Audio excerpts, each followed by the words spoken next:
And here we are. Look at that. We're live again. Yeah. All right. This is the last Table Titans we got before it's officially fight month. So cheers to that. We made Cheers it through. Nick. Cheers, Nick. All right. We made it through the last month of freedom. Yes. Before it's fight month and it's all gears are going. And tonight we're going to be dropping pretty much all the news you need to know about Cage Titans 64 that's happening. We've pretty much filled up the card. There's still some fights to be made, but for right now it's shaping up to be a juicy one. And if there's any indicators as to who you might be anticipating finding some news about, stick around and chat with some of our guests that we have on later this evening. So we posted on it. We're going to be having Jack Congdon, Chris McCarthy, Hillary Rose, and Johnny Cupcakes Campbell on later, chatting up with their upcoming matchups that we can't wait to drop for all of you. Yeah, man, I'm pretty excited. This card, this just is taking so many turns. Like, we talked a lot. Like, you guys have no idea how many turns. Like so many twists and turns, and yeah, man. Maybe when it's all said and done, if I can go back to this card, this was definitely one. If I had hair left, this would be one of the ones that I'd be pulling out on with a lot of, things going on. The craziest thing is when I found out, and if you might hear it here for the first time as well, we get all our dates for the entire year. Mm-hmm. So we had all 6 dates for the entire year, and it's like, yeah, no big deal, cool, March 30th. And then I get hit with, when I announced March 30th, somebody hit me up. It's like, oh, that's the night before Easter. I'm like, it's fucking March. It's not Easter. Sure as shit. It's the night before Easter, and I have kids. And if you have kids, you knew, I guess I didn't know it, but either way. So, that was the first kind of hit. Then longtime Cage Titans fighter Connor Matthews is making his UFC debut the same exact night. So it was, it was crazy going into it, but I'm super happy the way that the card is kind of starting to filter out. I mean, we got 9 pro fights. We got some big ones. We got some crowd favorites with Johnny Cupcakes, who we have tonight that we're going to be announcing his matchup. Barrett, we've already announced, and Giannetti alluded to him being on the card. So I guess if you're tuning in, if you remember back at Cage Titans 48, Ali Zabian took on Peter Barrett. Back and forth scrap. Unbelievable fight. Ali picked up the victory. Oh, there we go. Oh, he's switching. There we go. All right. I was like, is he switching me? But anyways, Ali Zabian picked up the victory in that fight and immediately called out Joe Giannetti. And it's been a fight. That was Cage Titans 48. Here we are at Cage Titans 64.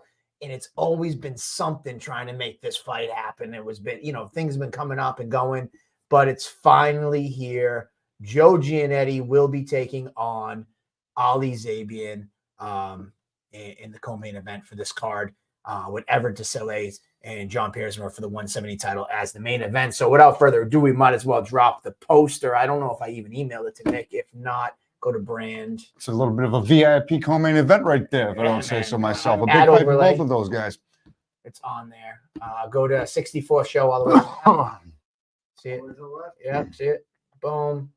There you go. Tap that bad boy. So I just finished the poster literally 10 minutes before we came on. Not even. Couldn't work out this time, but I'll definitely see you my Cage Titans. So I'm happy that this fight's starting to come. It kind of fell in my lap. I mean, Ali reached out to me and was like, yo, I think it's time. And I was like, okay, well, let me see what Giannetti's going on after last time. So we made it. the posters here. Pull that comment down so we can all see. Jacob Bond hinted at maybe wanting to come on, but there you go, man. Cage Titans Fighting Championship 664, Piersman versus Desolé in the main event. This was fun. I usually don't put records because I don't think that records tell the story. Yeah, throw it back up there. I don't think records tell the story, and I hate when promotions or whatever, they're reliant on the record because they don't always tell the full story. In this fight, though, I thought it was important. If you look at Desolé, 3-0, 3 finishes. The kids looked unreal. And then Piersman 7-2, 6 finishes. These guys are just studs. After the last Cage Titans event, everybody was asking about who's fighting for that title. And we finally put this fight together. Yeah. Talk about breaking onto the scene. Both guys making their Cage Titans debuts reasonably recently. And here they are, both headlining a card against each other. Just shows how quick waves can be made at those divisions, how stacked they are with one big performance like that, that people are going to remember forever. People are not sleeping on either of those guys. They're both new to the arena. They're not exactly the most localist of local fighters. Both guys are out of states adjacent to Massachusetts, but they're not Massachusetts natives. But still, that is so deserving to be at the top of the billing for this card. And it's a title fight that I think every single fan in that arena is going to be clamoring to see, regardless of who they're there for. They're sticking around to watch that fight. Sticking around that fight. And then, as you see, we'll put the poster up one more time. In that co-main event, we got Joe Giannetti returning for Zabian. This fight has been something we've talked about for a long time, and it's finally here. I'm pretty stoked to put this fight together. Ali is just the beast, man. This kid, he's kind of like he runs an underground MMA gym. He's the head coach at his gym. He's just like, this kid just shows up ready to go, and he's put on some impressive performances in his career. So he's finally stepping up, and we get in that fight that we've been kind of eagerly awaiting since Cage Titans 48 when he made the call out. It's been lingering. Time is now. Joe Giannetti, no stranger to the Cage Titans cage or community right there. People have really been chomping at the bit to see his return. And with the delay from last show, I'm sure people are going to be excited to see him jump back down to lightweight at his natural weight class. And VIP Ali Zabian has put on incredibly memorable performances. I remember his Cage Titans debut against Brennan Fleming. That was where he really flew onto the map, and he's been on tears ever since, with already a couple of big wins in one of the most stacked divisions in the Northeast. So this is a big fight that's a couple years in the making at this point, and cross path on March 30th. So speaking of fights, we talked about the headliner, 170 division. We got somebody that's going to be coming on in a minute, Jack Congdon, who definitely have his, eyes on this title fight. The 170 division has been like a crazy whirlwind. Jack was slated to fight for the title against Pat Casey, had a pretty bad injury that pulled him out of the fight and has kept him out of the cage for the last, going on by fight time, 6 months or something like that. And when the opportunity came, to return at Cage Titans here on Cage Titans 64, the conversation was, does he, jump right back into the title fight? Does he kind of come back and get, one under his belt? And we got him matched up with Sam Watford, who was a guy that they were going to fight before. There was a name that was thrown around. So, made the most sense to kind of get him back in there, see how he's recovered. And we're going to talk to him in a minute about that. But yeah, Sam Watford, Jack Congdon. And without further ado, Jack. What a segue. There he is, Jack Congdon. Welcome back. Mike, Andy, good to be back. Yeah. So we had your roommate last week, Miguel Savesin. Yep. How we were laughing because probably the extremes. We were talking about Hixenbaum and his fight. And he's like, I don't watch tape. I don't do nothing. And then he's telling me how much tape he watches with you about your opponents.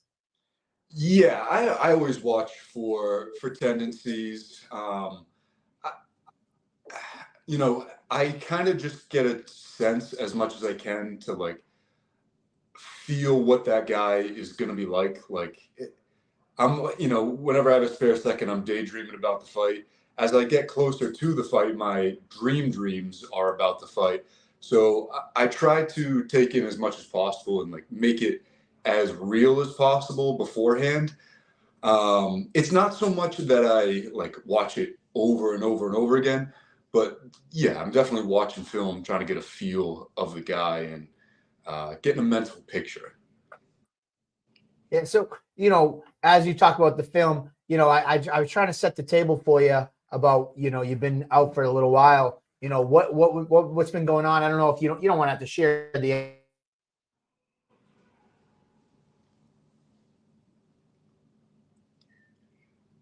We kind of froze up. I know you're talking about not sharing the injury. And I'm not going to. So, okay, I lost you guys for a little bit. I lost you at like, you're not going to share the injury. I'm not going to until after the fight, just the way my mind works, like strategically. If I was my opponent, I'd want to know that. So I'm not going to say it. But you were saying like what's been going on? Yeah, well, yeah, just like, how's the recovery been going, and what's it like to be kind of sitting on the sideline for this extended period of time and kind of seeing what's going on with this kind of the void that with you sitting out, there was kind of a void left by you, and all these people trying to like scramble for the top of the heap at the welterweight division. Yeah, man, it was tough because it happened 2 weeks before the fight was supposed to go down, and yeah, just sitting there having to sit on the outside at the event, it was tough, man. I kept saying like I felt like I'm on the wrong timeline.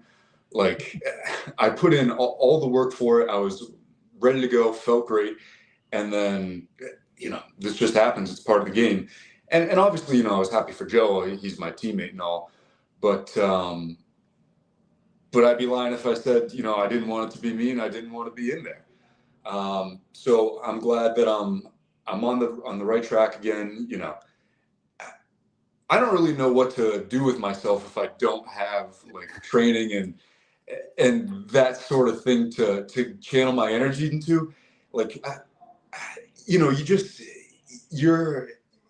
develop like almost like an anxious energy about nothing if you don't have like this task, this goal to go to, and life's just boring. So yeah, honestly, it's great to be back in. It's great to be training 100%, as I have been for about a month or so. And I kept my weight down while I was hurt. I did as much as I could, and now I'm 100% back in and on track and ready to take back over. It's definitely been interesting to watch, and it's gonna be a great matchup between Soleil and Piersma. But I'm ready for whoever wins. There you go. So obviously, Sam Watford, your opponent, you got that kind of side eye looking at those guys. I would, before I get to the next question, it's got to be kind of funny because after the last fight, everybody has their eyes on you, and I think I even kind of winked at you at one point, like, "Hey, what's going on?" Because they're calling you out. Like, it's got to make you feel good that like you're looked at as an upper echelon guy, even as you're sitting on the sidelines. It's like people still have your name in their mouth. It's got to make you feel pretty good. Yeah, I mean, I feel like I've earned it.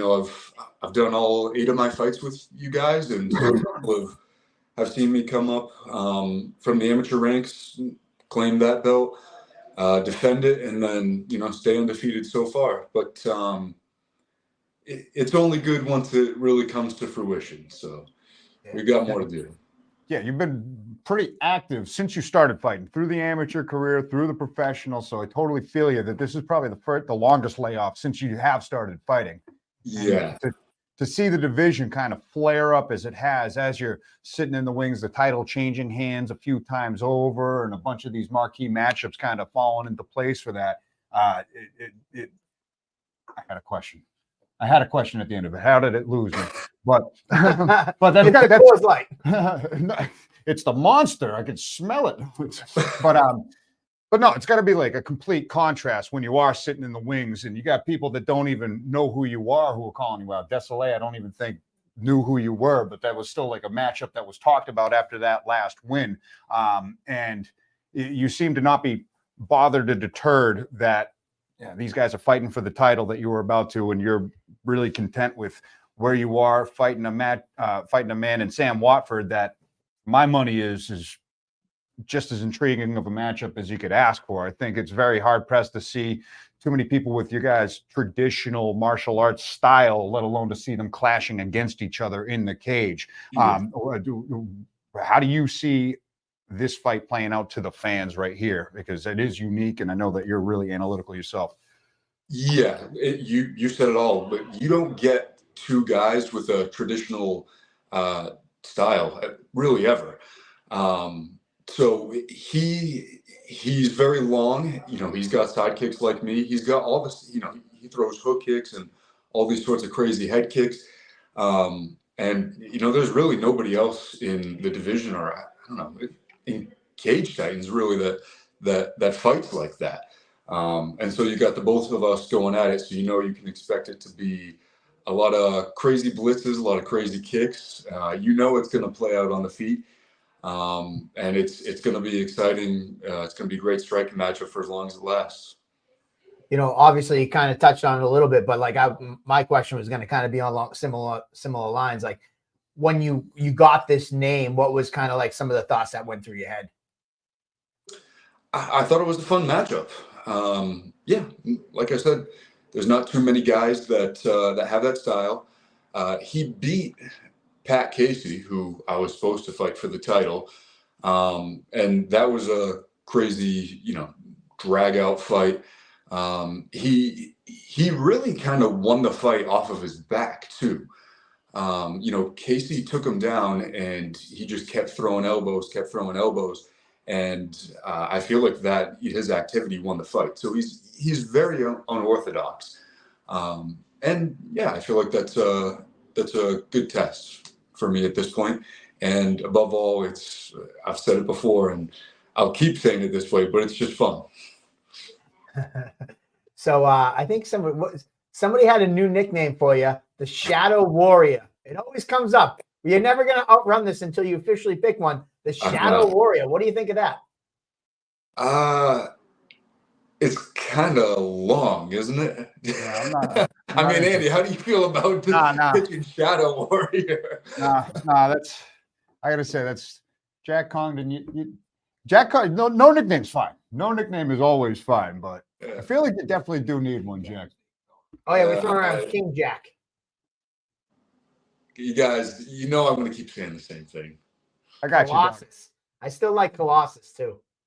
Yeah, you got the alliteration. Like Jesus Christ.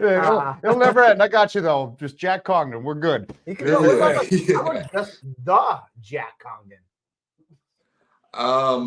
That's not bad. I don't know, man. I just don't. I'm not worried about it. I'm really. He's so Drago about it. He's like, he doesn't care about the nickname. He just. That's the one I get the most. That's the one I get the most. Drago. Yeah. I mean, maybe that could be it. Anyways, a little bit of fun with you in addition to the nickname. How is it living with Miguel? It's been great. Yeah, obviously we're both in camp, so we're both pushing each other, staying on the diet. I hope you're doing the cooking. What do you mean? Okay, I know he likes to get big in between. Oh yeah. Oh, it's wild. Yeah, I'm not going to say too much more than that, but it's impressive the weight that he can really swell up to and then cut back down to 55. But yeah, we do our own cooking and stuff. But yeah, we're on the grind now. We're pushing each other in the gym, and then we come home. We're talking about it. We're doing a little bit of film work, and yeah, we're just both living the lifestyle. So it's good to have your friend like that there with you, pushing you all the time. You're watching fight film, and he's watching the Food Channel. We know what's. Yeah. He's always posting stuff of like the most disgusting, like fat things that don't even look good, like burgers, like somehow on top of like an ice cream cone, stuff like that. something there would be no need for, but just a man can dream, can't he? Yeah, So- yeah. so I mean, Jack- I'm not gonna lie. Like, I enjoy eating after the fights too. Like, I'm not saying like I have my fair share, but I don't know. I don't have a sweet tooth, so I was just gonna ask, speaking of food, what's Jack Congdon's like cheat like thing after a fight? Burritos, burgers, and pizza. Those are my three big things. There you go. All right. Well, all right. I'm gonna bring it up one more time. I got to catch up because the fans like throwing them in the comments now. Now it's just become a thing. I know. Jack the Ripper, which I think we've heard before. Jack the Cobra Congdon. Cobra. Huh. The Cobra ain't bad. Jack needs no nickname. King Cobra. And then Steve Rita sent in the KO King. KO King. Yeah. I can sub you too. All right. I'm done with the nicknames today. But we're gonna come up with one pretty soon. I think we're gonna land on one eventually. I have high hopes. I'll say this. Drago is always kind of like it's somebody else, but and Volkov already has it in the UFC, but nicknames overlap. I thought because I'm always getting it. I thought Drago 2.0 would be potentially, but I'm not. I don't know. Like I said, I'm not worried about it. But it's just a thought I've had in my head. All right. Drago 2. All right. So the fact that you're warming up and you're thinking about it, that's a good sign. Because you usually like, nope. The fact that you're thinking about it, I like it. I can't get away from it. Can't get away from it. Well, that's just a testament to how you've been impressing the shit out of people with your performances. They just expect a nickname at this point, but no worries. I got you. Jack Congdon, flat. That's it. We're good. It's a great memory, though. The gentleman thing.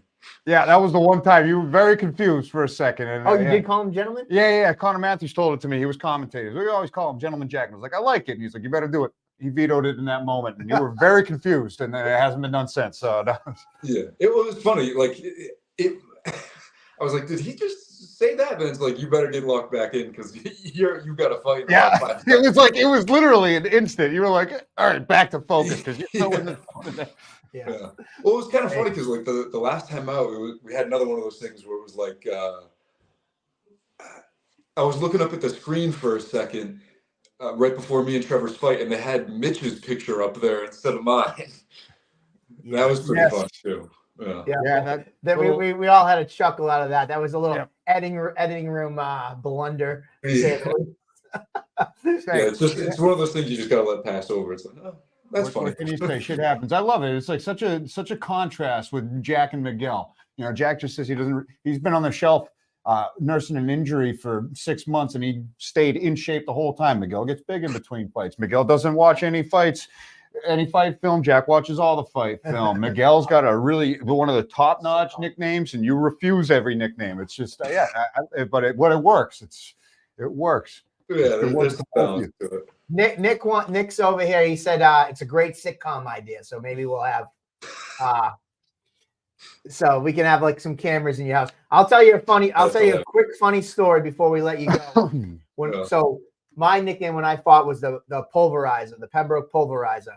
So I come into the cage, and John Vina, who still does ring announcing, he comes over to me as I'm standing there in the zone getting ready. He goes, "So I was just reading a newspaper article about you when I was taking a shit before the show, and Pembroke pulverizer. What do you think of that? Can I call you that?" I'm like, sure. And then that was it. Pembroke pulverizer. He announced me as the Pembroke pulverizer, but like I'm sitting in the cage, watching my opponent come over. He's just like, "Hey, so I was just reading that newspaper article about you, and you're from Pembroke. Pulverizer. I was taking a shit. Do you mind?" And I was just like, really? Could have left the shit out of it. And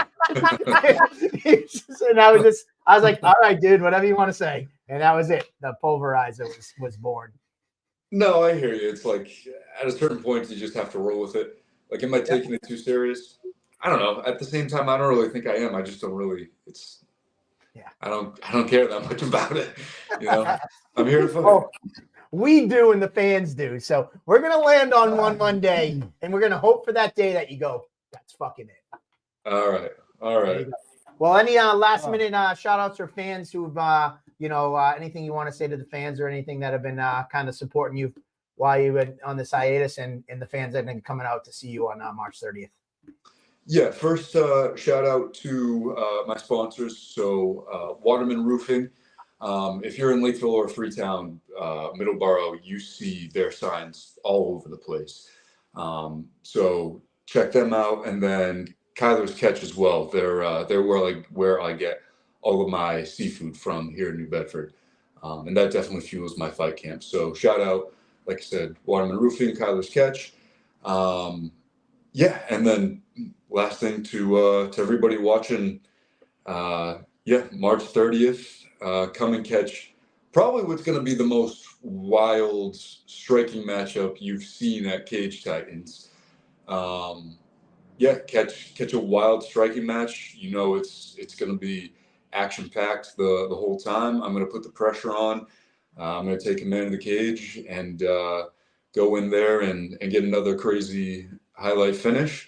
As well as, like you said, with the hiatus, I appreciate everybody supporting me. Like when I put it all out on social media, the support was really crazy. So, I appreciate all that, and just can't wait to go in there and make the comeback.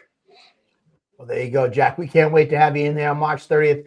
I know I'm pretty excited for this matchup as well. You sold it perfectly. It's going to be a unique matchup, because you definitely don't see the type of styles often that you guys both bring to the table. So thank you so much, and we will see you in a little under 5 weeks. Let's go. March 30th. Stoked for this, Jack Congdon. Take it easy. Thanks for coming back. And stoked to see this fight. Peace, guys. Thanks for having me. Take it easy. Be well. Later. All right. Yeah, talk about like a truly once in a lifetime unique stylistic matchup right there. It's hard pressed to see any kind of traditional matchups like that. I'm really excited for this fight because Sam Watford has been around a long time and he's fought nothing but upper echelon caliber opponents through and through, and it's always been a dogfight, win, lose, or draw. I'm a huge fan. And of he Sam showed it Watford, against Pat huge Casey. fan of- He can take out guys that are up there. So this is a great matchup. Huge fan of Jack Congdon too, and we've seen him from amateur all the way to pro, and just with the depth that the welterweight division has right now, there's not a single bad matchup to be made. So we've got a fun year ahead of us at 170 pounds, and Jack Congdon's got the right matchup to jump right back to the top of the division and take on the winner of the main event if he emerges victorious here. So this is as fun as a scrap as can be. There you go. Shout out to Evan Williams for picking up that I was drinking a hard monster. So this is the energy monster that I've already drank. And I have this on standby. I haven't opened this one, but this is, I usually try. This was my energy course. So this is I have it here because in case I feel like a little froggy and I want to have an alcoholic drink, I will drink this, but I do drink the monster. See, you drink so much monster, you need someone who smokes as much weed as I do to I don't like to talk about that stuff. We're not talking about that. All right. Anywho, when the tickets go on sale after I get off air, I think we already dropped the poster. I'll be honest, I do the website, do the ticket stuff. So I finished the poster. I got to jump right on the computer after we get off air, and I'll make the live ticket link for tickets. So they will go on sale. I'll say tonight if you're still up at 11 o'clock when we get off air, or first thing tomorrow morning, either one. We're going off air at 11. Well, I'm just saying, by the time we get off air, so Chris McCarthy is going to be calling in. He's on West Coast time, so he's going to be calling in about 9:30 tonight, 9:40. I think Johnny's up next. You should be calling in the next few minutes. But tickets will be on sale, when you wake up tomorrow morning. What else do we got? Jack's a good. I think this is going to be a fun matchup for Jack. It's good to see Jack get back in the mix. Everything's falling into place. We talked about the Giannetti versus Ali fight. Well, I guess we'll run down real quick the pro fights. We'll wait for Johnny to announce his fight. I think we announced Brody versus Oscar Vera. Yeah, we talked about last week. Pito taking on Seth Bassler. Hillary Rose. I don't think we've announced her opponent. We'll let her announce it. And then we have Jack and Watford, Miguel and Hixenbaum, Perrin and Makate, who's on later on, Peter Barrett and Tom Santos, and Piersma versus Desolé. So it's about the rounded out part of the professional portion of the card. Like we mentioned, we still 10 got pro some fights. We still got some amateurs that were matching up right there, but it looks like this one's going to be top to bottom pretty stacked. Back. Just those 10 fights right there, we can just roll this card out. You know, people will be pretty ecstatic every time. You know, Nick's dropping new hints on who's on the card, and people are like, "Dude, I didn't think you can get any more names like on this card. Like these are all the hitters, man. This is the hitters." Like we mentioned earlier on the show, you guys have no idea the ideas that we were spitballing ahead of this card. It was getting crazy, it was getting ludicrous, and everything's falling into place now, though. So but it's just a nice stacked, very talent heavy card. There's not a single sleeper matchup whatsoever here. You got to be attentive through and through, start to finish. It is a really nicely rounded out professional card. These are all incredible fights, top to bottom here. So let's go. I can't be more excited about this right now. So there you go. So the poster, we just dropped the poster, and all the tickets, now that the poster is designed, all the tickets will be printing tomorrow. So then I told a couple guys already, probably Wednesday, I'll pick them up and I'll be delivering them all out. So all the fighters, Tyler, the idea is done. Drink water. So now we got Cage Titan 64 coming on Saturday, March 30th. I guess for the people, I whatever, fine, fuck it. I talked about doing a Friday show and then doing a Saturday show. Then I talked about doing a day-night doubleheader, you know, going back and forth a couple different ways. We're going to do Friday, Saturday. I mean, the thing is that there were so many, like we got 10 pro fights, and there's probably at least another 4 or 5. Actually, as I'm on air, shout out to Amanda. Amanda messaged me, and Jacob Bone wants to get on the card. You know, it's like, how do I say no to? I'm like, I can't say no to people because I just want these fights because I can make exciting fights. But I had probably 4 or 5 other pros I can match up. Saheeb Jackson won over the weekend at CES, and he's already reached out to us. We had a guy that fought up at Combat Zone over the weekend that into the camera, he screams, "Cage Titans, I'm coming," or something crazy like that. What's that? Gavin from Connors MMA. All right. He literally looks in the camera and he's screaming, "Cage Titans, I'm coming." And it's like, he just won his amateur debut. So it's just like, I have such a hard time saying no, because like, which one of these fights do I say no to? If I feel like I can get a fight, I'm just going to keep making them. Mm-hmm. And then poor bastards like you and Nick and Tyler and the crew, you got to deal with my craziness. But, no, we were talking. We had many heated discussions over the phone. It's like, and I wouldn't say heated, but exhausting questions over the phone. He Just give versus it up Kyle for. Papala, I'm not mad at him. I actually really like that fucking fight. If I'm not lying. Fucking double up. Just like, listen, guys, look at Tyler. yeah, you're not happy about it. Now we got a case of the fuckets. Oh, hey, man. listen, if it needed to be done, it needed to be done. And with these matches pouring in a month out, I wouldn't say we're completely out of the woods yet. Yeah, 5 weeks out. we're not completely out of the woods yet. I happen to divvy this up a little bit, but I think that it's. I know that we're probably not doing it, but I think it is fair to just let everybody know that it's still a possibility that maybe we throw a couple extra fights on and a few people have to fight in the daytime. And Tyler, he's there morning and night. Anyways, I could chuck it at football. Anyways, now as we're done stringing everybody along, we finally got the man himself, Johnny Cupcakes, who was recently added to the card. Is he Where's driving? your picture, Johnny? I'm driving. I'm going to pull over in a second. You gonna pull over? I think safety first. I mean, That's a good call. There's a donkeys coming up. there you go.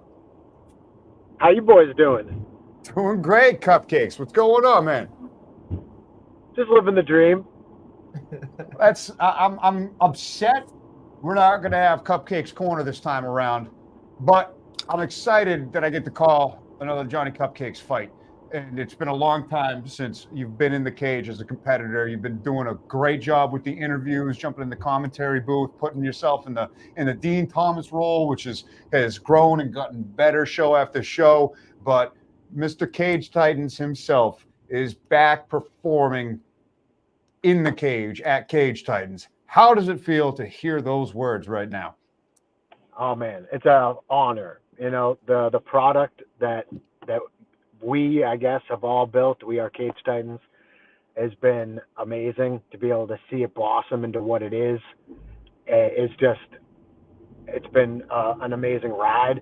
And I've been hungry to get into the Cage Titans cage for some time. Literally since I walked out of there last year or 2 years ago when I fought Aaron Lacey, it was just it was such an experience to get in there then, and it's just every card, every event is bigger and better, and yeah, I'm just more hungry than ever to be in that cage in front of that crowd and to be able to perform for the Cage Titans community.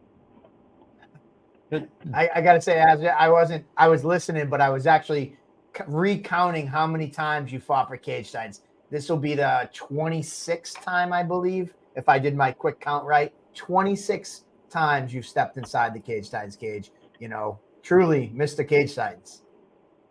Yeah, Cage Titans, I think won. I think the first one.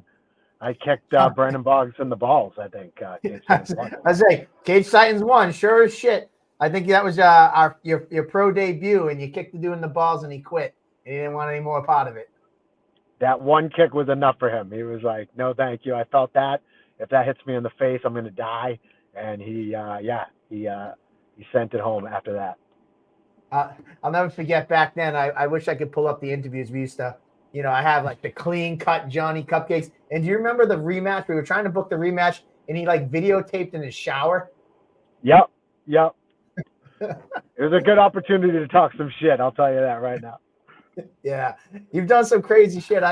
Johnny's like, obviously 26 fights going down memory lane. Like, never mind our personal lives as our friends. But I'll never forget Fernando Perez when you fought. We were recording like a pre-fight video, and Johnny just went off. He's like, I've been watching horror movies. I'm going to murder him in the cage. You're going to see. I'm going to take a knife to the cage. And I'm like, Johnny, cut. I cannot use any of this in the pre-fight interview. What are you doing? I've learned a lot. I've learned a lot. My promo shooting is way better now. I've learned a lot, he says. I've learned a lot. He learned a lot as he's learned a lot, yet in his announcement that he's fighting, he's talking about doing some inappropriate things. I'm a flavorful guy. What can I say? I can't even say it. I mean, you guys go look at Johnny Cupcakes. I like that Nick ran with it and posted something up and like referenced what I said. I thought that was great. Yeah, I haven't had the heart, but since you brought it up, I was going to kind of have a talk with Nick about reposting that on our page. But the fans seem to like it because they know you're Johnny Cupcakes and they expect it. Exactly. It's an all ages program though tonight, so. Yeah, we're gonna keep it PG. So, anyways, why don't you let everybody know who you're gonna be fighting and what do you think about this match? I'm gonna be fighting Jay Presley from Florida. He's 7-4, and he seems to be a quality fighter. And I am more than ready for the challenge. Nice. I'm just stoked to have him back. I mean, Jay Presley hasn't fought the Cage Titans before, but he's been on a surge at the pro range. He's moved up here. He's living. He's training out of Fitchburg, if I'm not mistaken. With Mike Zakelli now. Yeah. So yeah, I know that he brings a crowd, and he's gonna probably bring a crowd to Cage Titans for his debut right there, fighting Mr. Cage Titans himself, and it's a tough drink of water for any man. But this is a young, hungry up and comer right here. But you're so far into your career, you fought everybody from the most seasoned and gritty veterans from your early days all the way to the young bucks up and coming now, and there's nothing you haven't seen right there, and it's just another day in the office for you, as I'm going to surmise. But how excited are you about this next opponent? I'm so pumped. I'm pumped to come in, make a statement. I just feel that I'm on a different level than all the competitors that are fighting in New England. I've fought everywhere. I've fought everyone. My most recent fight was against, an ex-UFC title challenger on 10 days notice, coming off of the biggest injury that I've ever had in my life.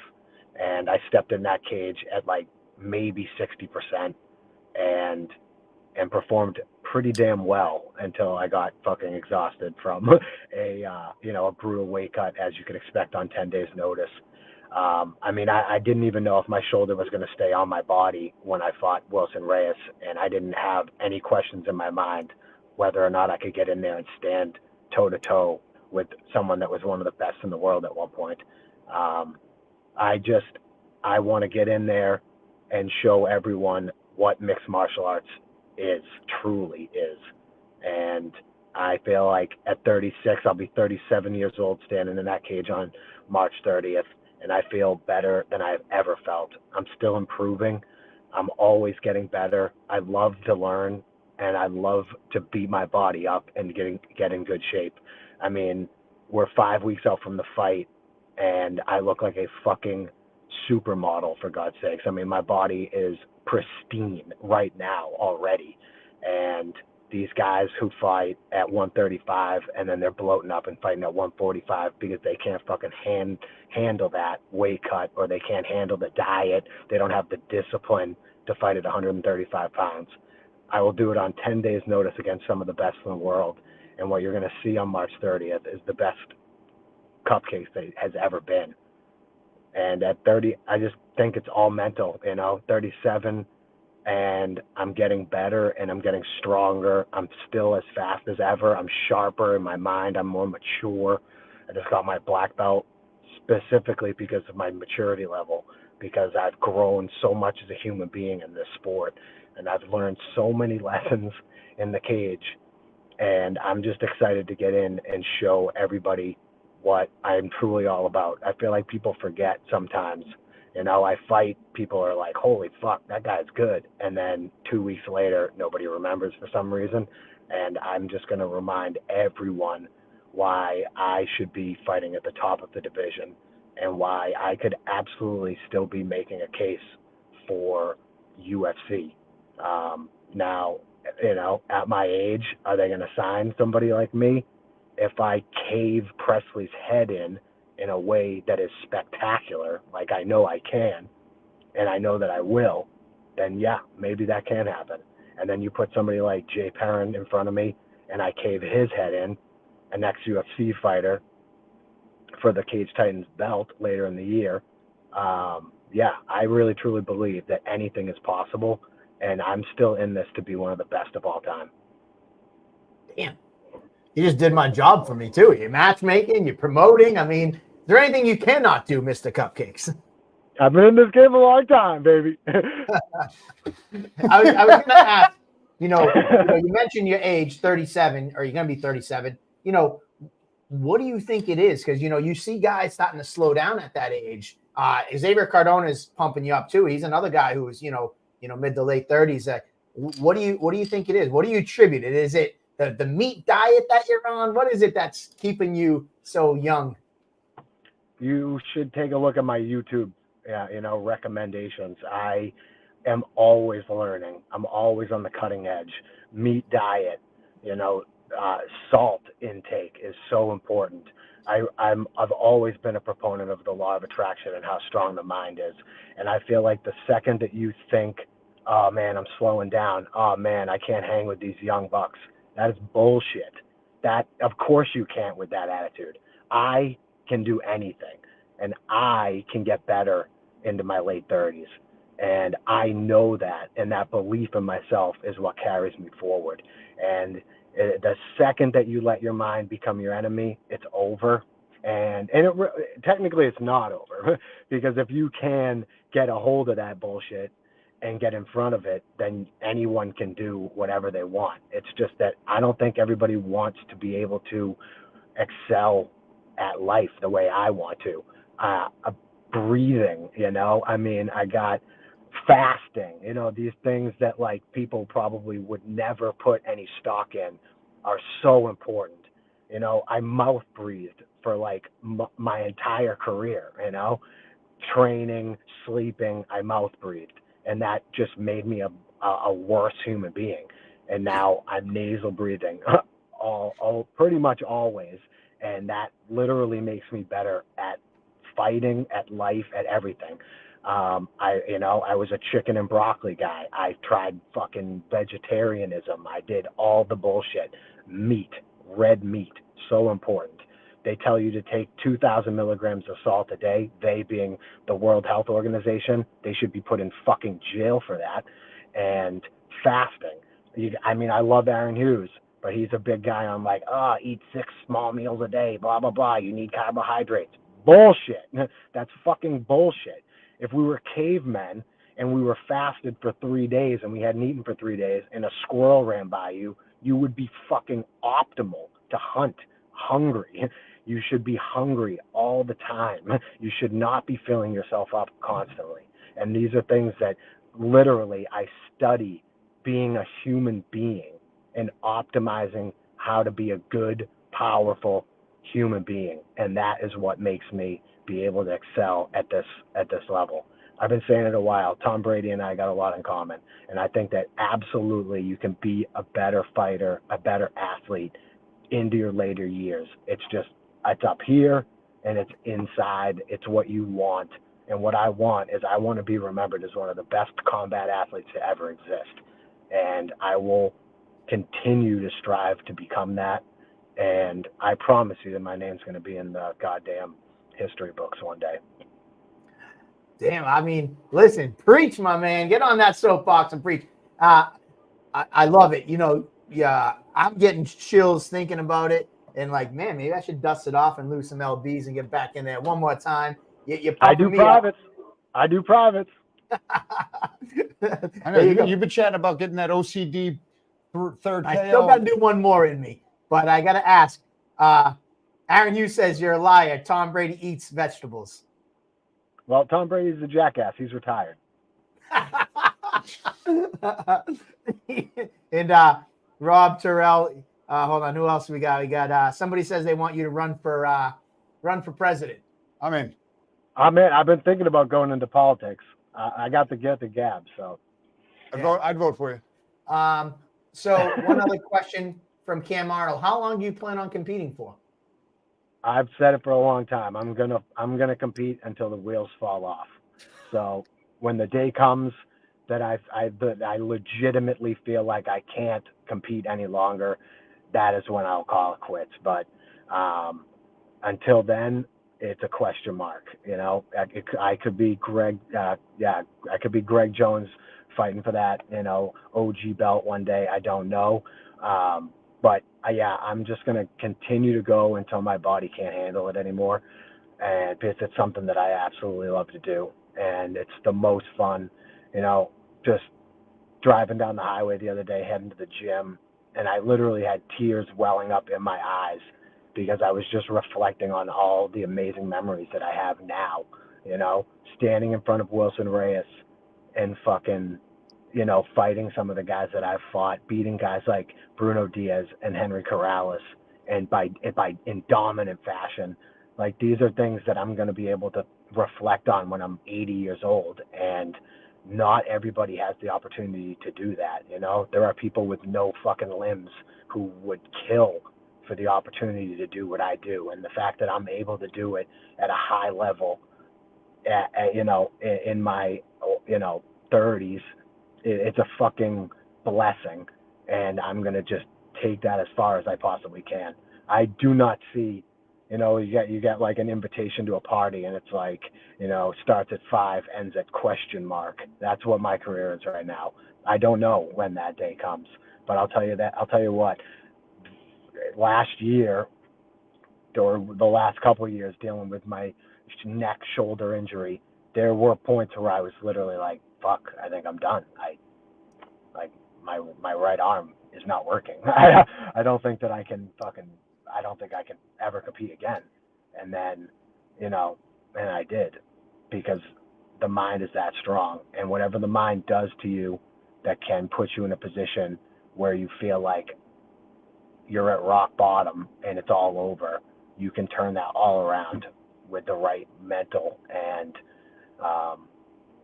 I'm just going to keep doing what I love to do, which is get in there, compete, test myself, keep adding tools to my tool belt, and keep performing, because that's ultimately what I'm doing in that cage. Is, I can remember back playing high school hockey, and I was obviously a smaller guy, and I would just smash bigger guys, check them, whatever you want to, call it.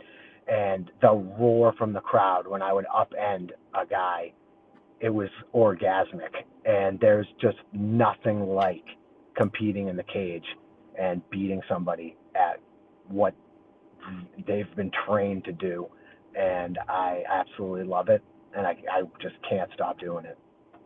So real quick, I love Aaron Hughes. This fight is actually at 35, not 45. So he is going to be competing at 35. He was asking if you're going to be at 45 forever. Or are you going to go back down to 35? This fight's at 35. You're talking about some of your favorite memories. You mentioned Wilson Hayes, some of these people you competed against. We had a great time when we went to Brazil. The air, not so much. That was a little crazy.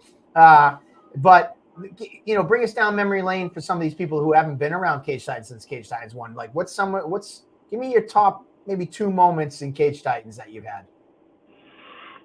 Man, I think personally fighting Aaron Lacey on 2 weeks' notice, jumping up to 145 and getting him out of there before the second round was probably one of the best feelings, because I actually broke my hand in that fight, and I was sitting on the stool, and Bill was like, "Keep winging that right hand," and I was like, "I can't actually." I can't. My hand is fucked. And he said, "All right, well, go take him down then. You're going to have to take him down." And when I peeked over the shoulder of Bill and I saw the doctor walking towards Aaron Lacey, it was like, they're going to stop this fucking fight. And that was one of the best emotions that I've ever felt in that cage. I screamed into the camera, "This is the fucking beginning." And that's because that's how I feel. I feel like every single fight that I have is like a rebirth and a new opportunity. And you, as most know, it's not like I'm some undefeated fighter. I've lost 15 fucking times inside of that cage, and I've never been deterred once. Never once. I can remember I took a fight with Jeff Haddad on short notice and lost, and my parents basically sat me down and they had like somewhat of an ultimatum, and they were like, "Are you going to keep doing this?" And it was like, "You don't understand. This is the best thing that I've ever done in my entire life. It is the most fun." I remember Haddad had me in a body triangle, and his calf was across my cup, and my nuts were like falling out of my cup, and he was crushing my ball sack with his body triangle. And I thought to myself, I'm going to have to maybe tap right now because of my nut sack. And then I lost, and I'm just never deterred. I know that I can always improve. I know that I can always get better, and I can learn.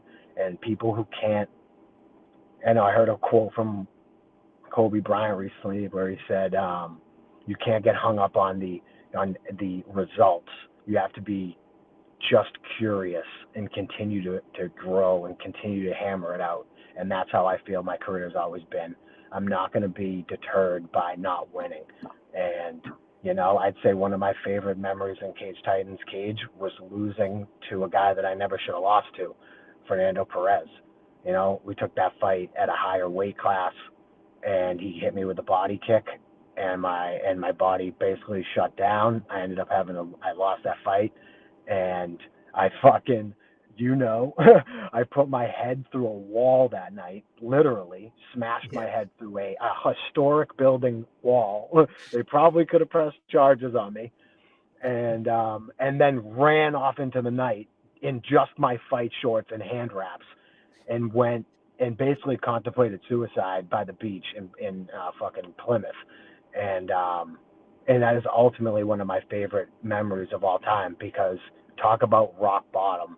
Like, when you hit rock bottom, that's where you can start to put the pieces back together. And losing might not be most people's fucking fondest memory, but it literally taught me who I was, because at that moment I could have just quit at life. And that's just not who I am. It was like, we're going to just get back in there and we're going to do it again. Oh, geez, man. I do remember that night. We did have to pay a pretty penny to fix the historical Plymouth Memorial Hall and not get like federal charges for destroying that wall. We got past that. It's the most updated wall in Memorial Hall, I'm sure of it. That's an expensive fucking wall too. I remember when they gave me the bill, I was like, damn. But either way, I'm gonna let you go. I know you're driving home, but you're in the elevator right now. Give us the elevator pitch for all the fans who may have forgot about Johnny Cupcakes and why they should be out here on March 30th when you take on Jay Presley. If you just YouTube Cupcakes Campbell and you watch some of my highlights, you watch some of my fights, I have beat and fought against some of the best fighters literally on the planet. And I am arguably the most exciting fighter that's ever touched foot in that cage. I think Peter Barrett might make an argument for that, but I think that I am one of the most electrifying fighters that's ever stepped foot in the Cage Titans cage, and that's saying something. And what I'm going to do to Jay Presley, the statement that I'm going to make, and then the call-outs that I'm going to have after. Let me just say, the meme of like, oh, Mom, I want McDonald's. And it's like, no, we have McDonald's at home. We have good matchups at home that I should be fighting. And when I beat Jay Presley down, I'm going to ask for these matchups directly. And these fucking people better step up, because I step up every fucking time. One thing I do not do is handpick opponents. I got stuck with Jay Presley. I'm sure he's a fine fighter, but I'm going to dominate that man. I'm going to make everybody in Memorial Hall shocked and elated with my performance. And then we're going to just continue to pave the road forward for the biggest fights that Cage Titans has ever seen. And we will be fighting for a title. I don't care who it is.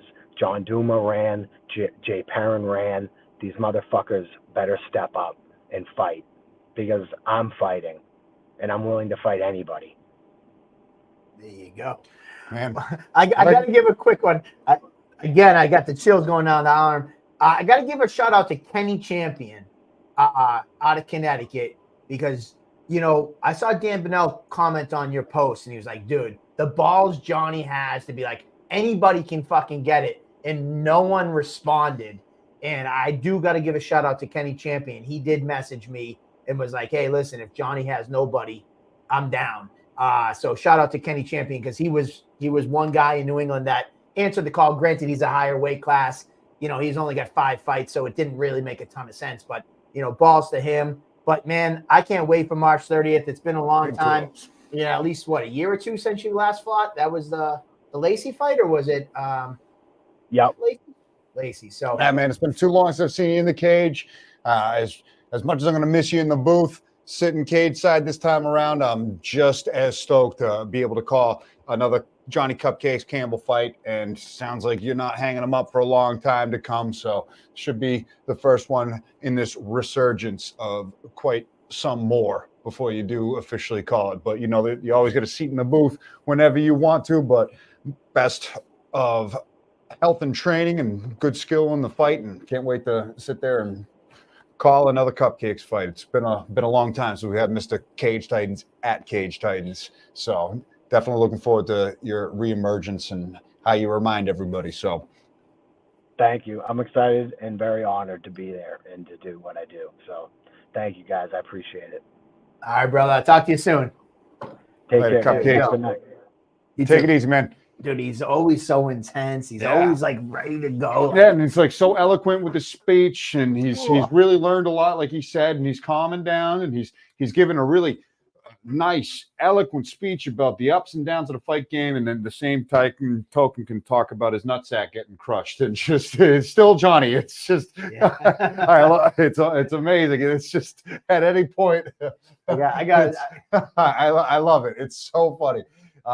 Don't ever change, man. I can't wait until he does fight again. And I think Jay Presley is one of these guys. He's been calling all the tough names. He wants the toughest fights, and this is a guy that you shouldn't sleep on whatsoever. This is because Presley's record. He's taken fights that he wants to push to that next level. Yes. And when I pitched this to Mike Sikelli, he basically said that. He's like, yo, Jay wants to show he can get to that next level.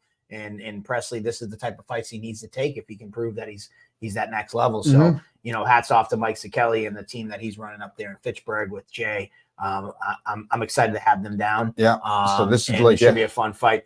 Man, just the fact that he's calling out somebody with literally 5 times the amount of fight experience because he wants it. Hold on, I don't want to mix it. He didn't call him out. He didn't call him out, but the fact that he's accepting it, saying yes, and that's the fight of choice that he's taking. I hate that promoter bullshit. When he called him out. It's like, no, that's my bad. I didn't mean nobody called anybody out. It's just a mistake of words. But when the opportunity arises to fight Cupcakes and somebody like that takes it, even though they've only got about 10, 11, 12 fights under their belt, that's saying something. So I really, yeah. And he had a great performance in his last fight a couple Yes. weeks ago at Combat FC. So yeah, I'm excited to have those guys down, and it's always fun when Cupcakes fight. You know, it's funny when we're talking about greatest memories and things like that. It's just like if I could like project my brain onto the wall, it's like so many Cupcakes memories because you know a lot of guys. You know, he fought at Cage Titans 1, and we're sharing stories, and then I known him even prior to Cage Titans when I was fighting, and he helped me get ready for fights. He was training at BMAC back in the day. He's working for a baby furniture moving company, like crazy. Like, and then I run into my buddy Leo, who introduced us when Johnny, I think he just graduated high school. Like, you know, we go back a long time, and somebody brought up the Brazil story. That was a fun one. I remember it. I though we're not too far off in age, 37, 42. I felt like a dad that night when his ear got fucking exploded. I'll never forget it. Like, I didn't know what happened. Then I'm like, his ears, like I look up and it's like his ears falling off, and I'm trying to get in the cage and they're stopping me. And I'm like, his fucking ears off, motherfucker. Let me in the cage. Like, I had a Johnny Cupcakes moment. I'm freaking out. I'm like, you got to let me in the fucking cage. And they're like, no. And like, they don't speak English down there. And they're like, no. And I'm like, let me in the fucking cage. His hair's falling off. It was fucking crazy, man.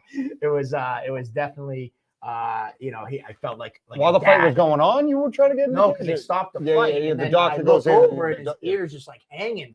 And because when it first happened, I have no clue what's going on. Like, what the fuck happened? And then I look over and his ears like fucking hanging. I'm like, what are you gonna do? Go in there and stitch it? I'm like, gonna hold it onto his head. Like, I don't even know what the fuck I was doing. I will say Brazil is different. I'll never forget when we go out back and they're stitching them up in the open air and there's fucking flies and like bugs like landing on them as they're sewing them up. I'm like, man, this is wild. You know, but anyways, a lot of good memories, and I'm excited to see that he's still competing, because there was a point in time, like you mentioned, about a year or so ago, weren't sure if you're going to see him ever again, and you know, he's starting to go into the coaching role, and it was like, is this kind of passing the baton? He's going to coaching role, and here he is throwing his name in the mix. So, anyways, we got Hillary Rose up next, and she's going to be announcing her matchup. Is she in? No. She needs a couple more minutes. Cupcakes is still here. Cupcakes is. He just. I thought that was really too. Yeah. Yes. Honestly, McRob, I think it must be Terrell McRob. I don't know who you are. I mean, I guess I don't know what your name is, but it is a good time to be a New England MMA fan. There's so many good fights, so many great fighters here in New England.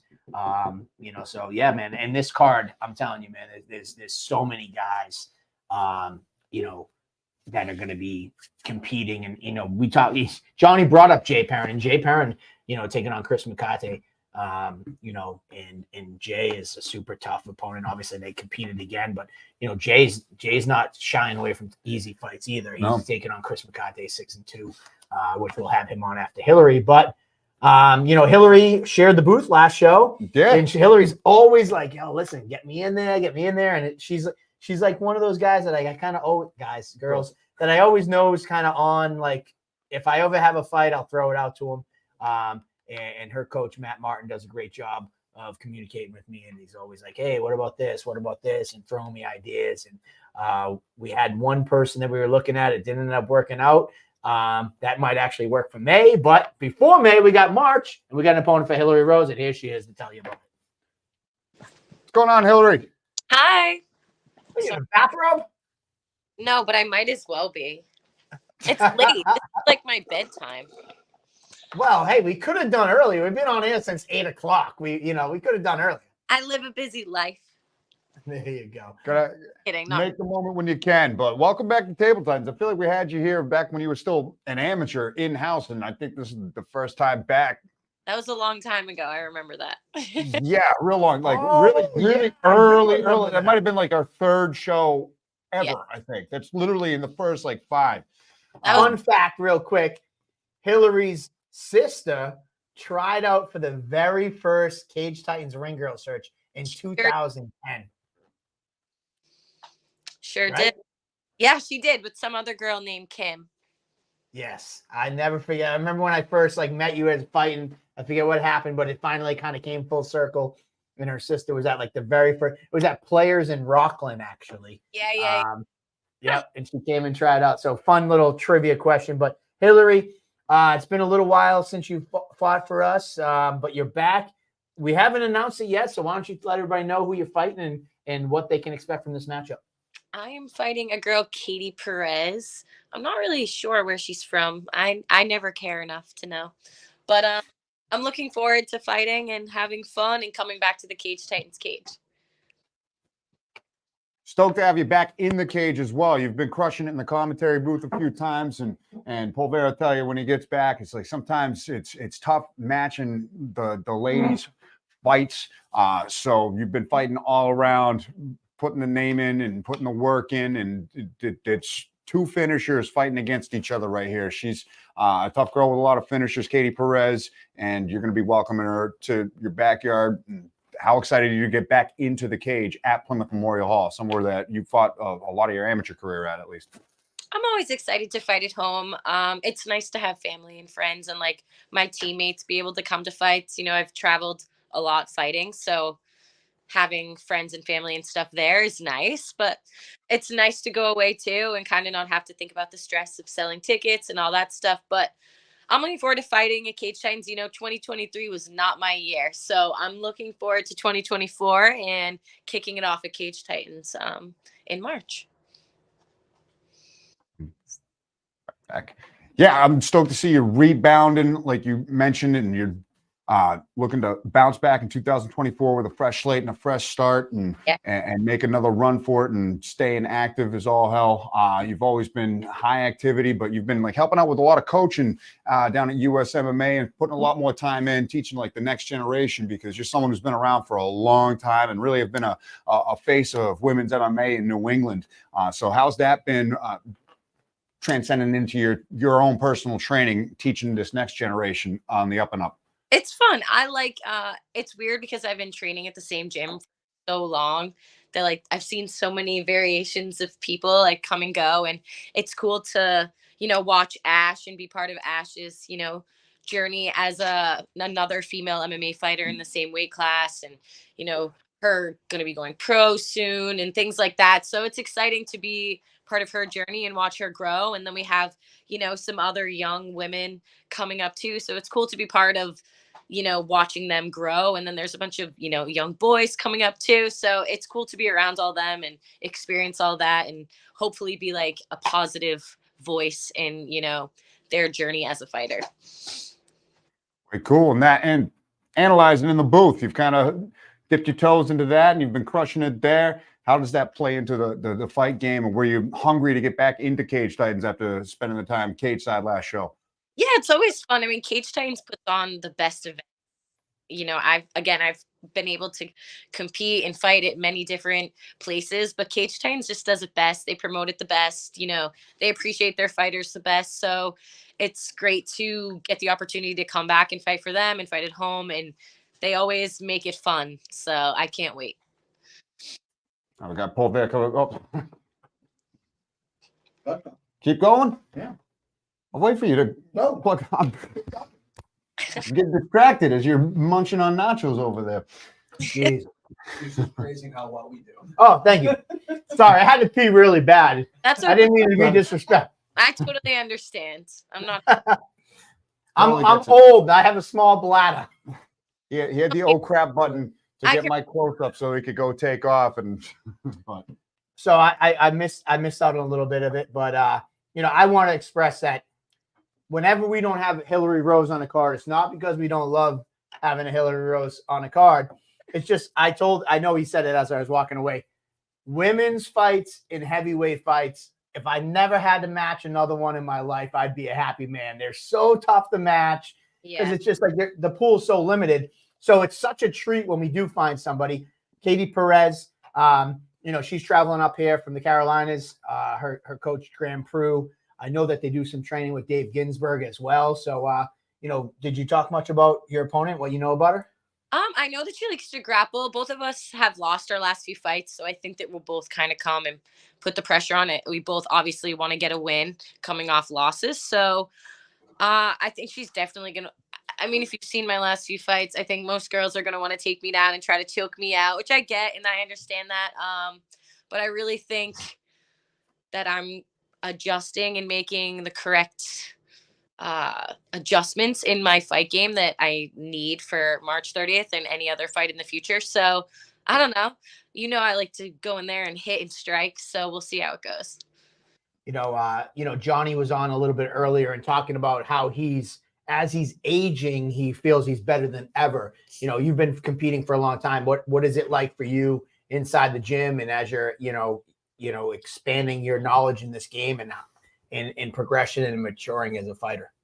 Yeah, I definitely think as I get older, I can absorb stuff better and things click quicker now that I obviously get to coach as well. I think I'm able to see things watching other people move around, which helps my knowledge as not only a coach but a fighter.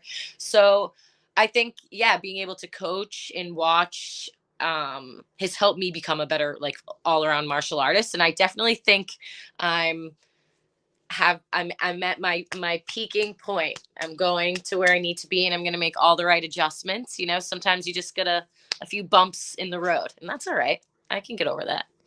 Yeah, that Johnny talked about that a lot. He said, he's had 15 losses inside the cage, and every time he's learning. He's learning, he's adjusting, and he's hitting his peak form, for lack of a better word. Yeah, and I agree. I think women have a little bit of a shorter window than men. I mean, maybe not. I don't know. You see some women out there fighting for a long time, but I don't want to fight when I'm 38. So I need to take full advantage of what my body can do now. And I'm just so aware of my body. And I'm so I find that I'm skilled in all the correct things I need to be. I just got to put it all together and be confident in, my skills. Yeah, definitely. Switching gears a little bit. I don't know if you guys talked about it, but you really pushed the commentary thing and you've had some fun in there. What has it been like kind of taking your fighter hat off and putting it on for the commentary? It's fun. I like doing it. I like commentary because I like to watch fights all the time anyway. So to be able to sit cage side, it was a lot of fun with Valdina last time. He's sharp. He is quick. I was like, dang, he is made to do that. And I was like, I'm a little behind today, but I feel good. It's always fun. And the last card was awesome. Every single fight was so good. It was action packed. So yeah, it was a lot of fun. I love it. I like doing it. And again, it keeps me sharp on, my skills and the things I need work on, and now I can watch people and it kind of is oh yeah, he needs to get his underhook, he needs to get on his right hip, so it keeps me sharp.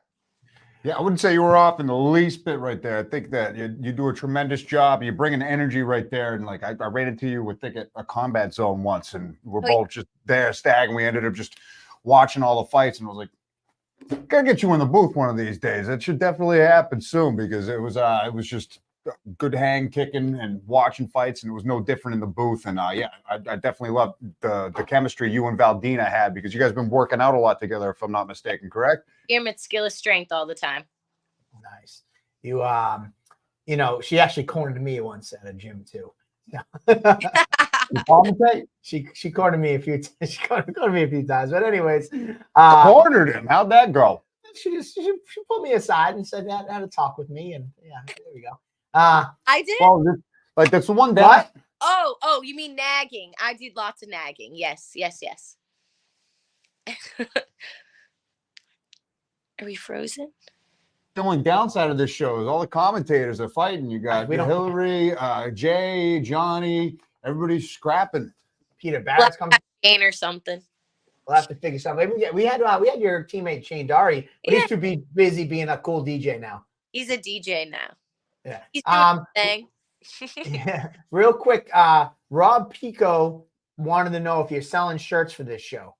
I'm not. Tell him after I get a few wins, I'll sell some t-shirts.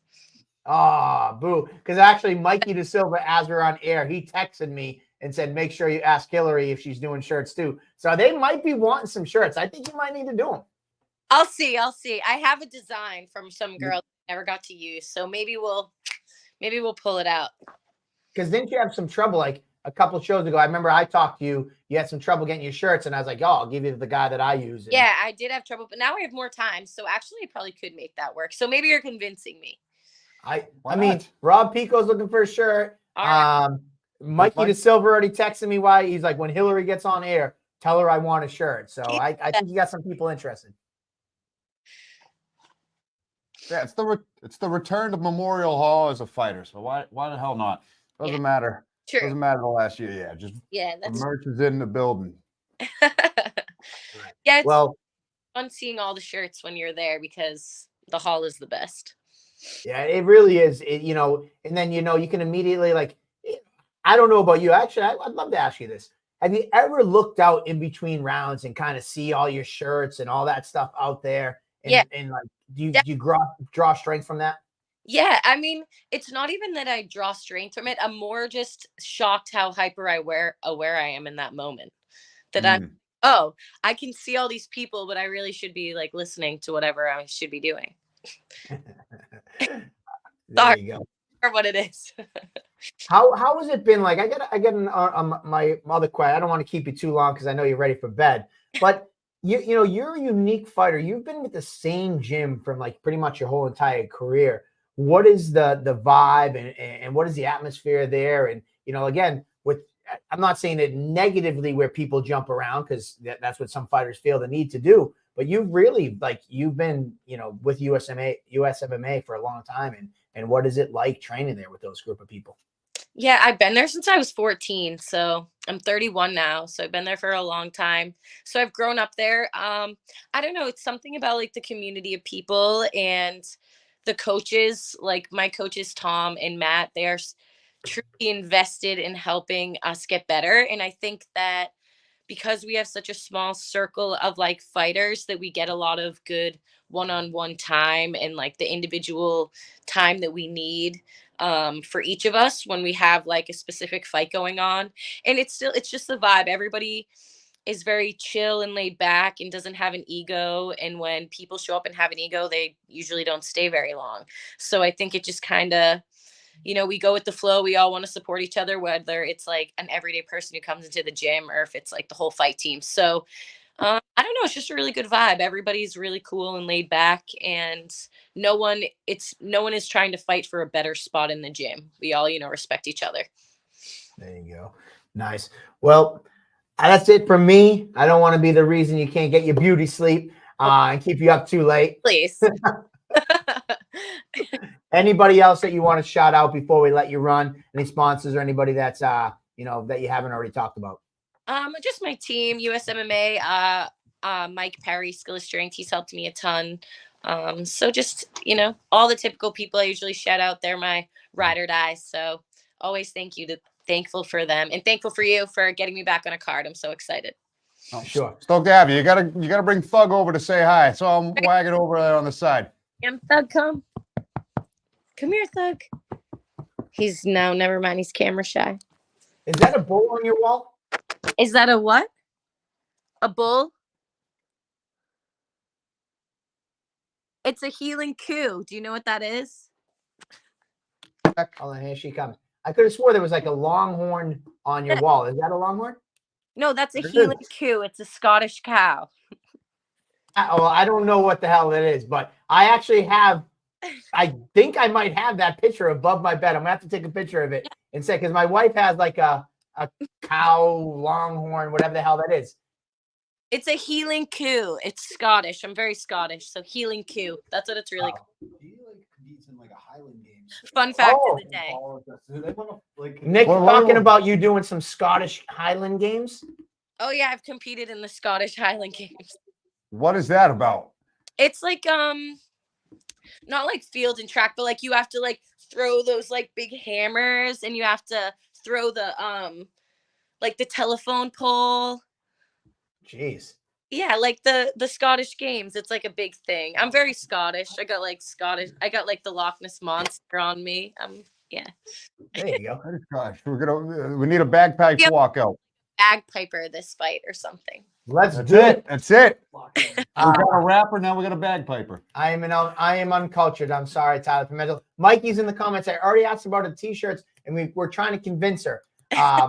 She might do it. She has a design that she's gonna dust off. Yeah, So we'll figure it out. We'll figure it out. I think I owe him a T-shirt anyway. oh, there you go. Well, either way, Big Mikey is he's one of the super fans. Rob Pico as well. They love supporting the fighters. They say that all the time. So that's great about the Cage Titans community is that they're supporting fighters. They might not know you, and then they see you in the cage, and they're big fans. So yeah, let's get those shirts going. All right, you got it. You got it. All right, Hillary. And when we and Valdina getting that Cage Titans karaoke going? We talked about that last time. That needs to occur. Whenever you want. I've never done karaoke, so we got What? Never. What would be your go-to song? I don't know because I've never done karaoke. Like my sister's favorite song that she does is "Shoo Whoop." You know that song? What? I'm trying to think. Like I don't know. Oh, shoot. Yeah, shoot. That's Shoot. But If I in your stack, especially in the back, brother, want to thank a mother for a butt like that. It's a surprise in the shake, Judy. go-to It's song. happening. It's happening. He's in. I'm in. Let's go. We're in. Mine. I went to a restaurant last week with my wife on school vacation week because we had to get out. I'm sure. With the kids, and there was karaoke, and it was if you did karaoke, you got entered to win cash prize. So she put me in. I did Backstreet Boys. I want it that way. Did that you was win? my song. I did not. That's I did not win, but I did it. That's pretty sweet, though. That's pretty good. There you go. Well, here at Coops Bar and Grill, we just got approved for our entertainment license last 2 weeks ago. So starting in April, we're going to start doing bands, and with our entertainment license, we can do karaoke nights. So All right. maybe we'll pull something together. We can make this happen. Know where we're going for karaoke then. So There we go. All right. Well, thank you so much, Hillary Rose. Look forward All to right. seeing you take on Thank Katie Perez on March 30th. bye. Stoked for it. Take it easy, Hillary. Yeah, I'm stoked to see her back in action in the cage. She's been awesome cage side, but it's probably going to be like an OG commentary booth. We're going to me, Richie. That's The Dust Richie yeah, out. yeah, absolutely. No, he's the OG in it. Or Yeah, Ken Moy. I know. I've reached out to him. I haven't heard from him yet, so hopefully Ken Moy's available. We'll have like all 3 OGs in there, and then, the rest of them are all fighting or traveling. So. There we go. Traveling to see Connor Matthews fighting on the same day that we're hosting it. So good luck to him as well. But either that or I'm going to have to commentate in an accent. There you go. Well, our last guest of the night, we got Jay Perrin taking on Chris McCate. I hope I'm saying that right, but just in case I'm not, Andy is the ring announcer and the commentator, so he's the most It important. looks like Makate. I think that's how it's pronounced. But yeah, this is a guy who's making his Cage Titans debut. I see him waiting in the wings to get online right here, and I'm looking forward to meeting him because it's just get some intel because we know Jay Perrin. We've seen him fight through and through over the years. We've seen him fight in the UFC and whatnot. But Chris McCate looking to jump up and take on those big names who have fought on the global scale. So looking forwed to meeting him. And here he is. Yeah. Getting ready to And introduce talk about him. making the Cage Titans debut with the shirt off. Just got And done I gotta working give you out, credit. so the shirt had to come off. I'm in my car. And I got to give you credit. Like, you announced your own fight. You made your own highlight video. Like, that's what it's all about, man. I really appreciate it. You make our job easy. Right on. All right, I try to do that. Nice. And where are you in Cali? I'm in Southern California. I train at a few locations, but mostly Orange County, and then also out in the desert, Coachella Valley. I train out there as well, but mostly Orange County where I do my training. Nice. Are you born and bred out in Cali? Yeah, born and bred California, but I wrestled Division I in Virginia. So I was out in Virginia for 5 years competing, and then I coached out there on the team I wrestled for another 3 years. So I was out in Virginia for about 8 years. So I've been on the East Coast as well. I got my foot wet in the East Coast. One of our crazy fans said, "Is this guy a serial killer?" No, he's born and bred in California. He's got long hair with a shirt off. Of course, he's Californian. Are you ready for the cold when you come out here? I know. Yeah. See, I got to take advantage of this. I know when I touch down in Boston, I'm not going to be able to be shirtless in my car. I am aware of that. We have a heavyweight champion that refused. He won our title. In his clauses, he will not come here in the fall or the winter to defend his title. So the cold is really at play. And then we had another fighter that I had to front him some of his purse to get winter clothes when he came up because he had to buy jackets because he doesn't own a jacket. He came up from Florida. So, the cold is real out here. I know. I actually, my freshman year when I was in college, our conference tournament was at Boston University. So, and that was in early March at Boston U. So I've been in Boston competing. I know it's in Plymouth. In Plymouth, but I've been in Boston in the cold and I handled it okay. So I think I'll be good. There you go. Well, when you're from Boston, in the Boston area, everything's kind of Boston. So we Plymouth, we'll call it Boston too. I usually when people ask me when I make fights, I don't say Plymouth, Mass. I'm like, oh, we're out in Boston, Massachusetts, and then because it's just easier. Like, for sure. I just had to correct that because I'm like, oh, Plymouth, okay. Technically not Boston. Like if you say Orange County and say LA, it's pretty much the same thing. It's if you're right from on the East Coast and they said, yeah, near LA, I would be like, yeah, near LA. Yep. So you mentioned wrestling. I was going to ask what got you started. Was it the wrestling background that kind of got you into competing and fighting? Yeah, I was wrestling. It's actually a funny story. I was wrestling as a kid, and I was at they had summer camps at the local community college. And so I go to the summer wrestling camp where, they show moves or whatever. And in the middle of camp, they said there's going to be a fighter come in. And he's going to hand out cards for his next fight. And I was in first or second grade. And I was like, a fighter? What do they mean? Like a boxer? And then the guy came in and it happened to be Tito Ortiz because he was from Huntington Beach. And the camp was at a college in Huntington Beach. And so I'm a kid. I'm young, probably 8 or 9.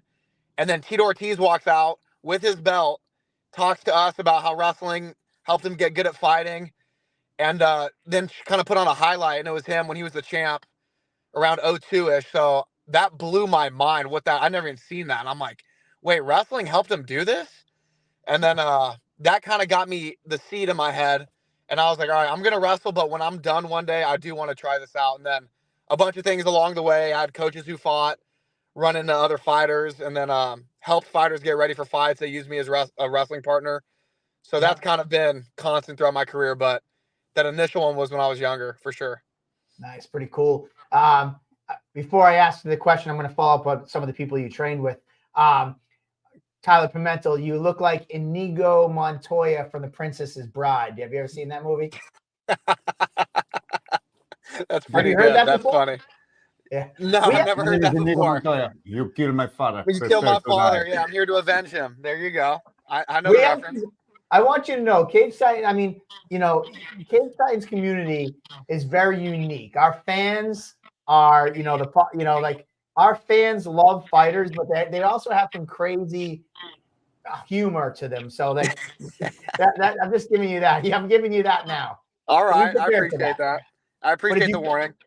I also will say this, and many of our fighters from out of state learn this. They love fighters. They love personalities, and they might boo the fuck out of you when you get here. But if you come up and show out, they're going to love you. We had champion from Florida, the party was probably one of our biggest stars outside of New England. Our 55 lightweight champion, the Canadian badass Michael Dufort. People were booing him, but now he left wearing a Boston Red Sox hat. He showed up wearing a Montreal Canadiens jersey, and he left wearing a Boston Red Sox hat. Okay. So if you show up and you show out, our fans will really rally around you. So, a little bit of a warning, but also some silver lining there. Yeah. And one thing I've learned somewhat, I've been around my best friend growing up. His whole family's from Boston. They're all diehard, born and bred Boston fans, Boston everything. And me just being in his household around the family, I was like, oh, this is just how they talk to each other. It's not personal. Yeah, no, it's not personal. Very aggressive, very Irish, and then it's all good. Game respects game. And I know I'm going to the Lions Den. I know I'm fighting a guy, a hometown hero, and I look forward to it. So it's all good. I like it. I wanted to ask you, you mentioned some of your, your training partners and how they would bring you in for fights. Are you training with Cub Swanson still? Yeah, I'm about to see Cub in about 30 minutes. Do some grappling with him. I forget it. I'm like, it's 10 o'clock at night. What the fuck you doing training? But I forgot you. Yeah. It's about to be 7 p.m. out here. But yeah, I'm about to see Cub in 30 minutes. We're doing MMA training right after this. And then he's my manager / mentor / coach. So I see Cub, every day. And he gives me advice. He gives work, sets me up with people. And then I think it's valuable. and you'll understand this, but it's valuable because not only because obviously his credentials, he's a UFC Hall of Famer, you know, he's has all that. That's all good. But when you get someone who's been at that level for as long as he has, he's 40 still in the UFC, they have little insights that you can't see from just watching. You have to be around him and hear. So I'm always just mouth shut, eyes and ears open around him, and he'll drop gems just sporadically as he's talking, and I'm like, oh, I would have never known that because I haven't fought in the UFC for 12 years, you know, but little things, technical stuff, mental stuff, you know, ups and downs of being a professional fighter for 12 years in the biggest organization. That's a, you know, there's things you learn that you have to be in it to know, that you can't just be a coach on the outside, and it's not a technical thing. It's almost an intangible. And so I just pick up a lot of game from him all the time, you know, just observing. I don't want to make you late for Cub Swanson, so I'm going to kind of keep the questions quick from here on out. You're good. Because in case He'll he's coming out understand. the He'll corner, understand. I don't Sorry. want him, if he's coming out the corner, you to corner me. And, Yeah. it's like you made him late for session. But jumping gears real quick, your opponent, Jay Perrin, you know, what do you know about Jay, and what are you looking forward to in this matchup? UFC, you know, UFC veteran, a lot of tough fights. He's a game bred fighter. He's durable. You know, I've watched just what I have watched. I've just watched a few of his fights, you know, and just observe. I'm like, okay, he's going to want to stand tight. He likes to throw his hands, likes to get guys on the cage, take him down as well. So he's a durable, tough dude. You don't fight in the UFC with that not being a thing.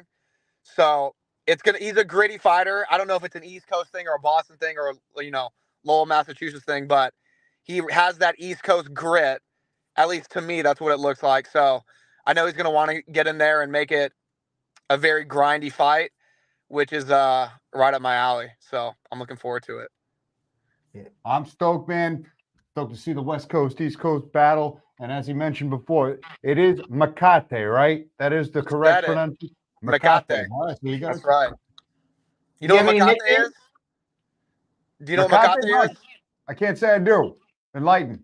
It's a thin rope that they use to bridle horses, and then my last name, we changed our last name, and my great grandparents are from the Philippines, and they used to capture people in the jungle and tie them up with the Makate rope, and then so they changed their last name to Makate because they were expert at guerrilla warfare, at capturing people and tying them up, and then, you know, doing with them what they will. So the Makate rope, that's what that is.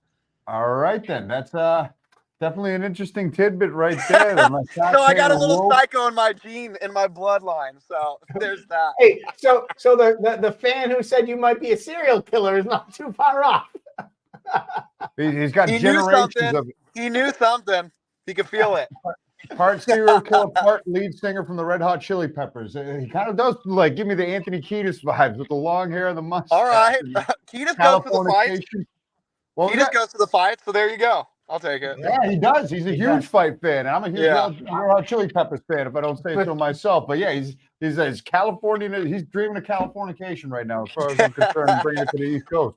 Right on. And Tyler Pimentel, he said you're his new favorite fighter now. So we got there you go. Jumping on. Tyler, that's what I'm talking about, baby.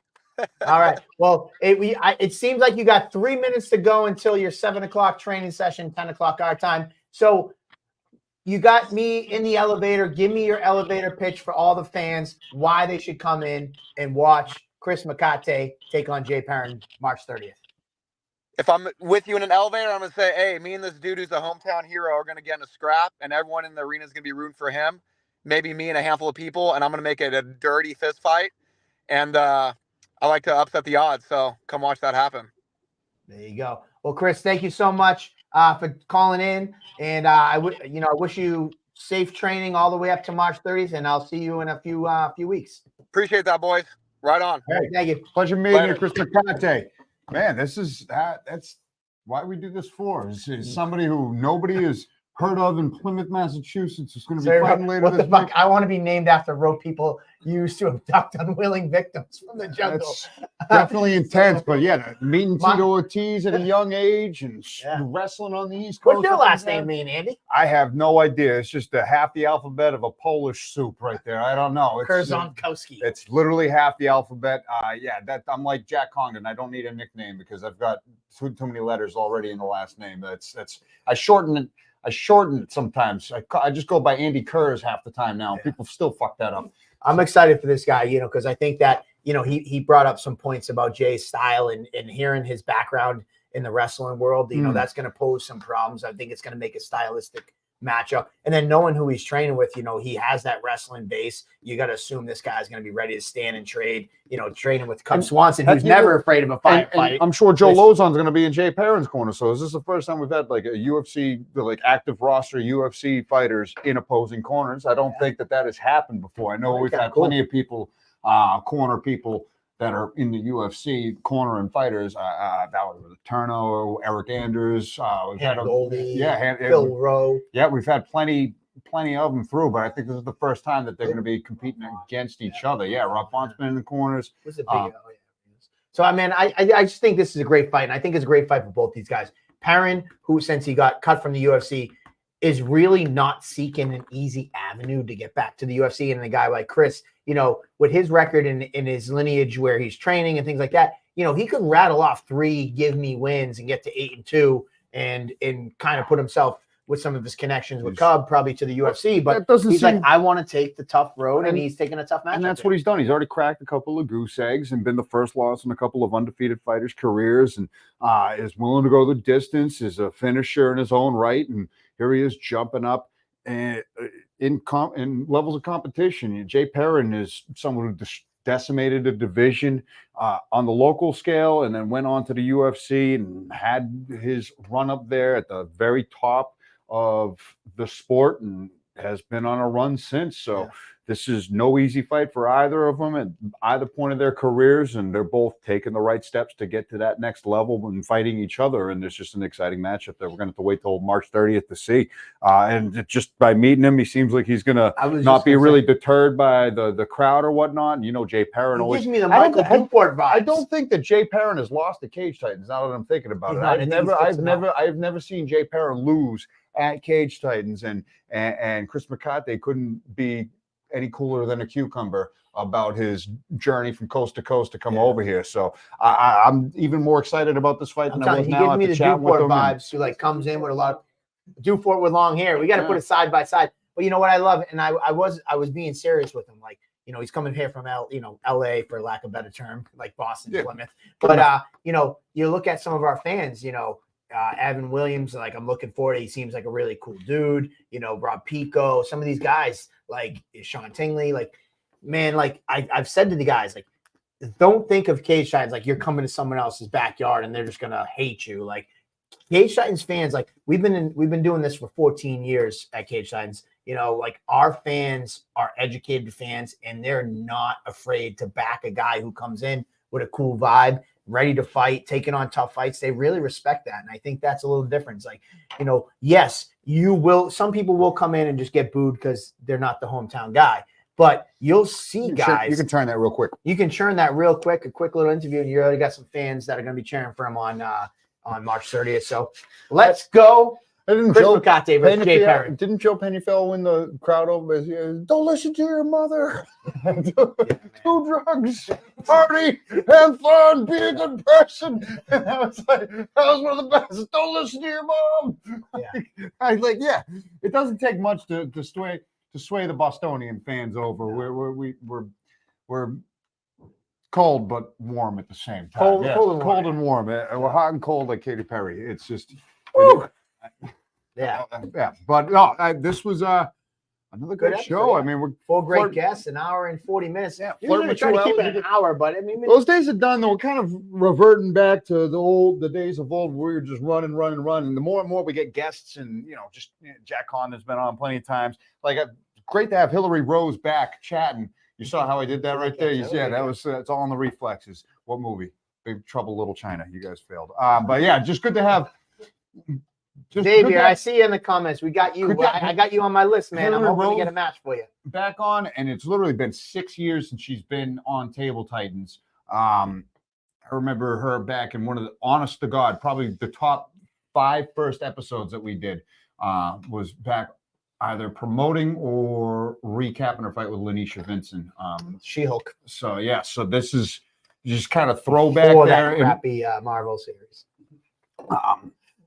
There's a She-Hulk Marvel. There's a she. I didn't even know that existed. Just That's keep how going. out of touch I Just am. keep going. Yeah, but and then introducing Makate to the crowd at Table Titans. I wonder if he brings a rope out with him. That should be part of his walkout. Good walk. Yeah, that would be intense. We And got a then- bagpipe walkout for Hillary. We got a rope.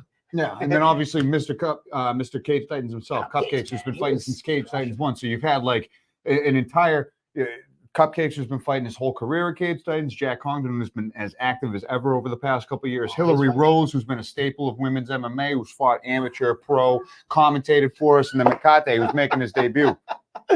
Tyler Pimentel, you're not wrong. He goes, you brought up Katy Perry. It's time to shut it down. It is what it is. I know the one song, and it came up, and it just pop references. They come and go, and don't be hating on Katy Perry. She's a beautiful woman. Okay.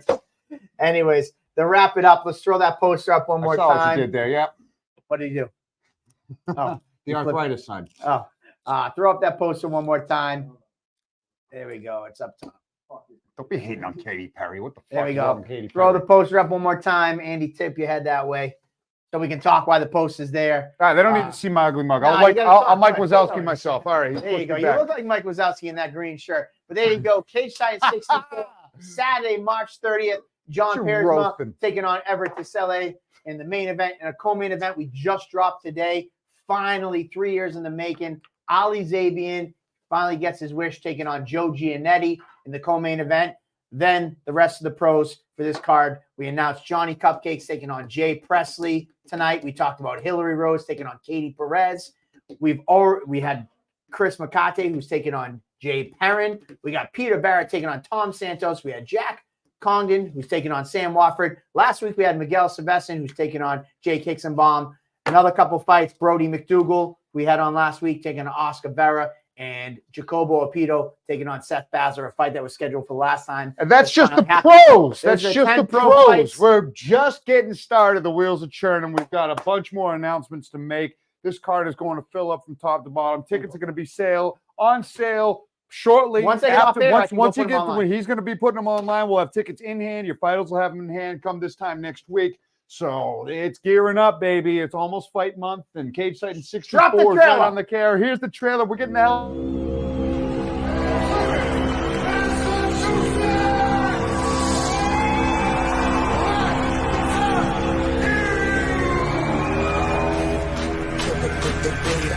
Killer with the beat.